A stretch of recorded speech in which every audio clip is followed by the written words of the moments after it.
ഓം ശ്രീ ഗുരുഭ്യോ നമ. ഈശ്വര ദർശനം, സാക്ഷാത്കാരം ഇത് ലഭിക്കാത്തതിൽ വിഷമിക്കുന്ന മക്കളോടായി ജ്ഞാനസ്വരൂപിണി അരുളി. ചിലർക്ക് സാക്ഷാത്കാരം കിട്ടിയിരിക്കുന്നു, മറ്റു ചിലർക്ക് അത് ഏത് നിമിഷവും വേണമെങ്കിലും സംഭവിക്കാം. വേറെ ചിലർക്കാകട്ടെ അത് പിന്നീട് സംഭവിക്കും.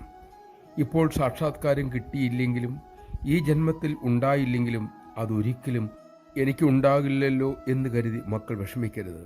മക്കളുടെ ഉള്ളിൽ തന്നെ അറിവിൻ്റെ കലവറയുണ്ട്. മക്കളുടെ അനുവാദം കിട്ടിയാലുടൻ അത് വെളിവാകും. നമഃശിവായ. അതായത് ഒരു നാൾ അമ്മ വരും, കൈപിടിച്ച് സ്വാതന്ത്ര്യത്തിലേക്ക് നമ്മെ നയിക്കും. അറിവ് ലഭിക്കാൻ വേണ്ടത് നമ്മുടെ അനുവാദമാണ്. അതായത് ചിട്ടയോടുകൂടിയ ധാർമ്മികമായ സാധനാനിരതമായ ജീവിതം. അതാണ് നാം നമുക്ക് കൊടുക്കേണ്ട അനുവാദം. അതിനുള്ള ശക്തിക്കായി നമുക്ക് അമ്മയോട് തന്നെ പ്രാർത്ഥിക്കാം.